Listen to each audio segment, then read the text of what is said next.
kejaksaan negeri setempat. Ini sudah ada.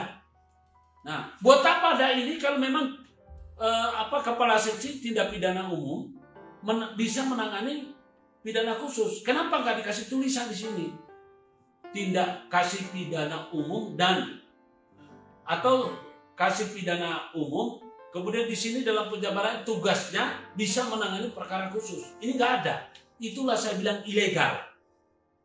Saya bilang bodoh karena sarjana hukum manapun juga tahu kalau namanya perkara pidana, korban itu harus di BAP, ya. Kemudian pelapornya tidak boleh pakai surat tugas. SBY aja waktu jadi presiden, ketika dia melaporkan mahasiswa pada waktu itu atau orang-orang yang telah menyerang dia datang melapor sendiri ke Polda. Masa sekarang ini emang apa jabatannya itu ketua pengadilan? Akhirnya apa? Marwah pengadilan kan tercoreng. Dikiranya saya mau diam. Saya sudah tidak takut. Jangan kata hukuman penjara, ya. Nyawa pun saya siap pertaruhkan. Terlebih-lebih diikutkan istri saya. Ingat, Undang-Undang Dasar 45 pasal 28 dan 28A itu menerangkan harkat, martabat, dan kehormatan wajib dipertahankan dan negara menjunjung tinggi. Itu. Jadi ini Gatot ini, saya pikir Gatot Haryono ini kepala seksi tindak pidana umum kejaran sila bodoh. Ya. Uang negara dihambur-hamburkan hanya untuk memperkarakan hal-hal yang dapat penting. Dikiranya saya akan diam. Coba lihat, dipaksakan di Pengadilan Negeri Sidoarjo, saya bikin ribut, buyar. Tau? Sekarang pindah ke Surabaya, saya bikin buyar juga. Kenapa? Akhirnya kan kasihan ketua Mahkamah Agung harus membuat surat keputusan, padahal itu bukan domainnya dia. Domainnya siapa? Menteri Kehakiman, dalam hal ini Menkumham. Ya, yang membuat surat keputusan tentang pemindahan, ya, itu adalah berdasarkan pasal 85 adalah Menteri Kehakiman atau Menkumham. Jadi nggak boleh. Ini sudah jelas cacat formil. Nah, kasihan para hakim. Hakim sudah begini. Oh, ingat. Saya perlu menerangkan dan menegaskan kepada kita semua. Selama ini orang selalu mengatakan hakim itu wakil Tuhan. Keliru, Pak. Saya bantah itu, salah. Tuhan tidak punya wakil. Ya. Kenapa hakim harus dibilang wakil Tuhan? Makanya itu salah, menyesatkan. Jadi yang benar adalah hakim itu adalah wakil negara untuk menegakkan hukum dan keadilan, ya, melindungi hak asasi manusia. Setiap masyarakat yang masuk atau manusia pencari keadilan yang ada urusannya di pengadilan. Jadi hakim itu dia harus netral, tidak boleh memihak. Apalagi menjadi perpanjangan tangan JPU. Ini kesalahan terbesar. Makanya selama ini penjara kita jadi penuh. Seandainya saya tidak ngerti hukum, mungkin saya sudah masuk penjara. Ya. Tapi saya akan terus melawan. Setiap hakim yang mau menjolimi sama saya akan permalukan. Jujur aja saya akan permalukan karena saya punya hak. Di pengadilan itu, ya, jadi perlu diketahui oleh masyarakat bahwa di pengadilan itu kepentingan terdakwa atau hak terdakwa itu harus diutamakan. Tolong ini kepada para ahli hukum, profesor hukum, dokter hukum, ya, sarjana hukum, tolong diketahui bahwa undang-undang dibuat, ya, peradilan dibentuk, persidangan diselenggarakan, hakim itu diciptakan untuk memimpin persidangan. Gunanya atau tujuannya apa? Untuk menegakkan hukum dan keadilan, melindungi hak asasi manusia. Jadi hak asasi manusia itu jauh lebih tinggi kedudukannya, terutama hak asasi terdakwa, jauh lebih tinggi daripada JPU. Karena antara hak dengan kewenangan itu lebih tinggi hak daripada kewenangan. Kewenangan itu ada batas, sedangkan hak tidak ada kata-kata batas. Hak. Tidak ada istilah, oh hakmu terbatas. Tidak ada, kecuali pembagian komisi, ya, premi atau bonus ada batas. Itu bukan hak, namanya premi, ya, atau komisi, ya. Tetapi kalau yang namanya hak asasi, unlimited. Haknya untuk hidup, hanya untuk bebas, ya, hak untuk mempertahankan harkat martabat dan kehormatan, itu hak. Jadi tolong harus dipahami, Pak, para advokat, ya, tolong para advokat, ini ambil ini ilmu, makanya sebarkan ini. Di pengadilan itu Anda kalau membela terdakwa, ingat, terdakwa itu adalah harus diutamakan hak-hak kepentingannya dalam persidangan. Makanya hakim tidak boleh bersikap dan berperilaku kasar atau tidak terpuji di hadapan terdakwa. Kenapa? Hakim itu dibayar oleh negara pakai uang rakyat untuk melindungi hak asasi manusia. Jadi bukan sebaliknya menjadi perpanjangan tangan daripada JPU dan atau para pengacara hitam atau para mafia hitam, mafia hukum. Ya seperti selama ini. Ya maaf saja, Pak, saya sudah tidak ada lagi perasaan takut dalam hal saya memperjuangkan kebenaran. Jadi saya jangan coba-coba diancam dengan hukuman penjara. Karena jangankan penjara, nyawa pun saya tidak takut kehilangan. Saya pertaruhkan, Pak. Ya. Jadi sekali lagi mari kita mulai belajar berhukum.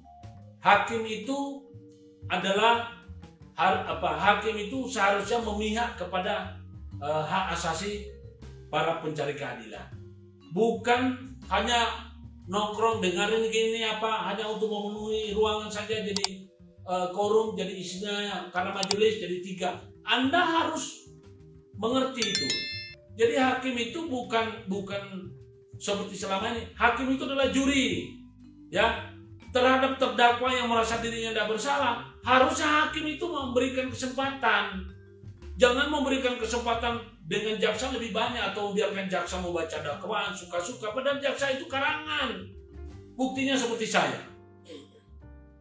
Kalau hakimnya benar, ini perkara nggak boleh diterima.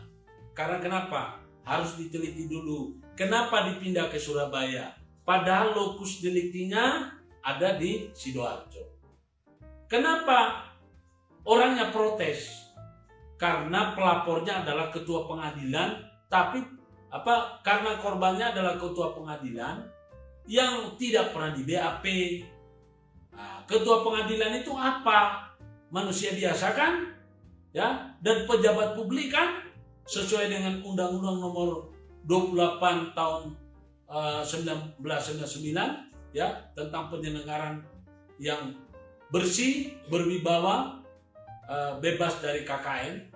Ya, itu kalau nggak salah mengenai hakim itu ada di pasal 2.5.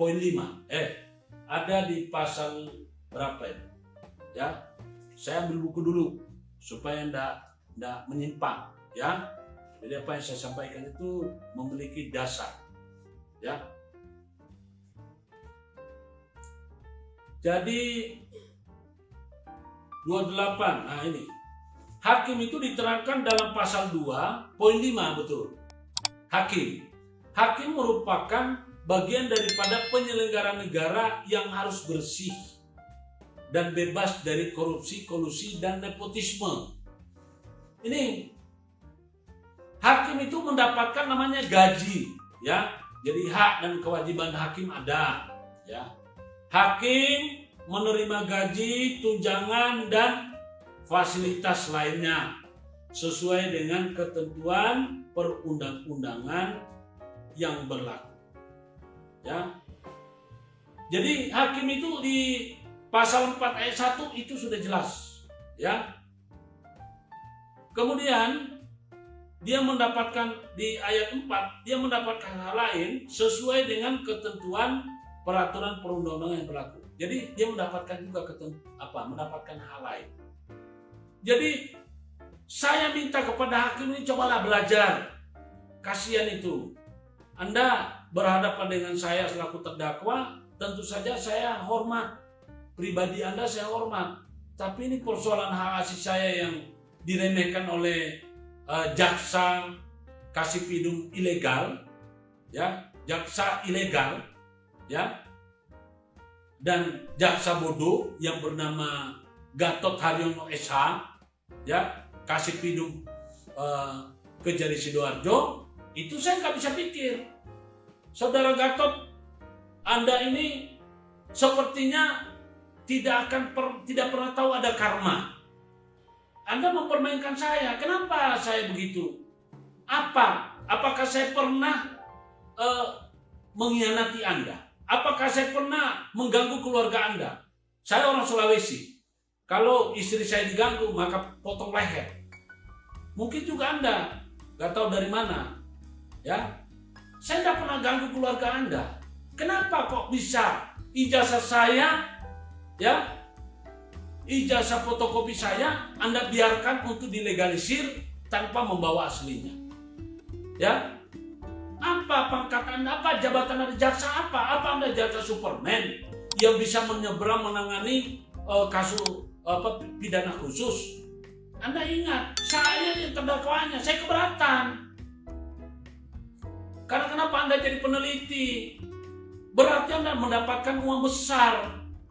Kenapa kok bisa mengambil alih dari itu? Ya, Anda pernah tanya saya enggak? Ya, yang mau dihukum itu saya, yang dijadikan terdakwa itu saya. Kenapa kok Anda itu mengambil tugasnya kepala seksi pidana khusus yang harusnya bukan Anda? Ya, jadi tolong Anda jangan pikir saya akan diam. Saya tidak akan diam. Saya akan berdoa supaya keturunan Anda sampai keturunan ke-7 ketemu dengan keturunan saya, keturunan ke-7. Ya. Besok-besok, ya. Anda ingat, saya orang Sulawesi, Pak.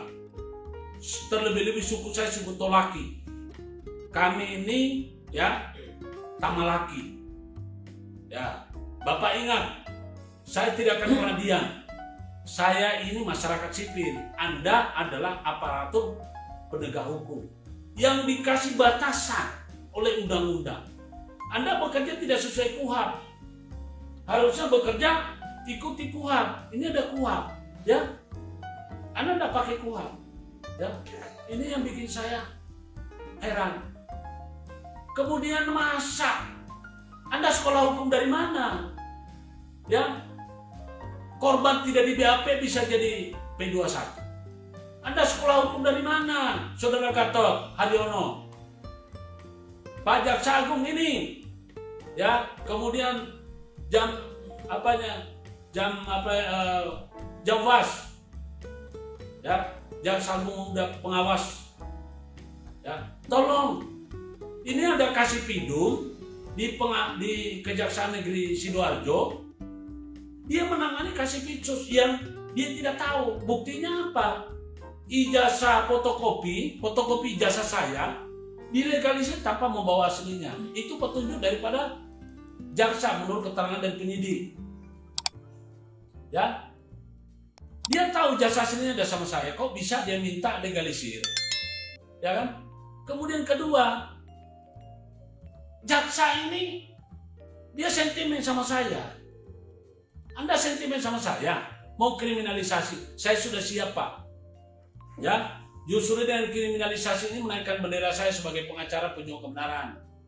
Ya, saya ini bukan orang yang takut, sudah bukan lagi zamannya takut. Insya Allah saya sudah punya kebun, ya. Jadi kalau mau makan beras itu sudah ada sawah, ya. Kemudian saya punya empang, kalau mau makan ikan sudah ada ikan, ya. Alhamdulillah saya juga sudah punya sedikit celengan untuk hari-hari, ya. Anak saya 5 orang sudah sarjana hukum semua, ya. Jadi Anda keliru, ya. Justru saya akan bersuara terus.